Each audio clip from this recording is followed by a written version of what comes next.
Hi, welcome to Keerthi kitchen. இன்றைக்கி நம்ம கிச்சனில் காலிஃப்ளவர் கிரேவி பார்க்க போகிறோம்.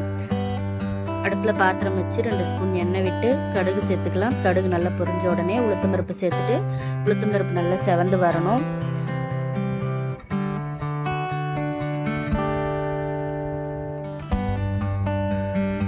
உளுத்தம்பருப்பு நல்லா செவந்துருச்சு. இப்போ நறுக்கி வச்சிருக்கிற ஒரு பெரிய வெங்காயத்தை சேர்த்து வதக்கி விட்டுடலாம்.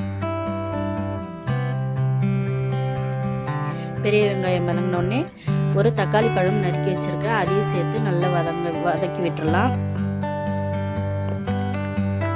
வெங்காயம் தக்காளி நல்லா சேர்ந்து வதங்கி வந்துருச்சு. இப்போ நம்ம நறுக்கி க்ளீன் பண்ணி எடுத்து வச்சிருக்கிற காலிஃப்ளவர் பூவை சேர்த்துட்டு தேவையான அளவு தண்ணி விட்டுக்கலாம். நான் ஒரு பூ முழுசாக எடுத்திருக்கேன்.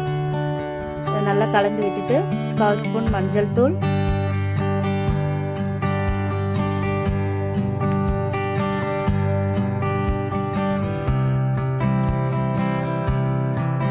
தேவையான அளவு உப்பு இதெல்லாம் சேர்த்துட்டு இது நல்லா காலிஃப்ளவர் வேகிற வரைக்கும் கொதிக்கட்டும்.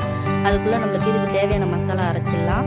ஒரு மிக்சர் ஜாரில் 5 பச்சை மிளகாய், ஒரு சின்ன துண்டு தேங்காய், 1/2 ஸ்பூன் சோம்பு, 4 முந்திரி பருப்பு, 1 ஸ்பூன் பொட்டுக்கடலை இதெல்லாம் எடுத்துருக்கேன். இதெல்லாம் நல்லா நைஸாக அரைச்சி எடுத்துகிட்டு வந்துடலாம்.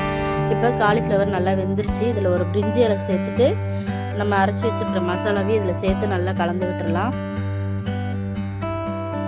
மசாலா சேர்த்து ரொம்ப நேரம் கொதிக்க விட வேண்டாம், ஒரு 2 நிமிஷம் கொதிச்சா போகிறோம்.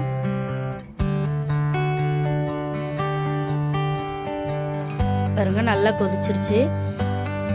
இதில் நம்ம இப்போ நறுக்கி வச்சிருக்கிற கொத்தமல்லி தழையை சேர்த்துட்டு அடுப்பை ஆஃப் பண்ணிடலாம். நம்மளுடைய காலிஃப்ளவர் கிரேவி சூப்பராக ரெடி ஆயிடுச்சு. இது தோசைக்கும் நல்லாயிருக்கும். நீங்கள் சாதத்துலேயும் சேர்த்து சாப்பிட்டு பாருங்கள், ரொம்பவே நல்லாயிருக்கும். இது எங்கள் அம்மாவோட ரெசிபி, எனக்கு ரொம்ப பிடிச்ச ரெசிபி இது. நீங்களும் கண்டிப்பாக ட்ரை பண்ணி பாருங்கள், உங்களுக்கு பிடிக்கும். ட்ரை பண்ணி பார்த்துட்டு கமெண்ட்டில் சொல்லுங்கள். இதே போல் வீடியோஸ்லாம் பார்க்கணுன்னா மறக்காமல் நம்ம சேனலை சப்ஸ்கிரைப் பண்ணிக்கோங்க. தேங்க்யூ.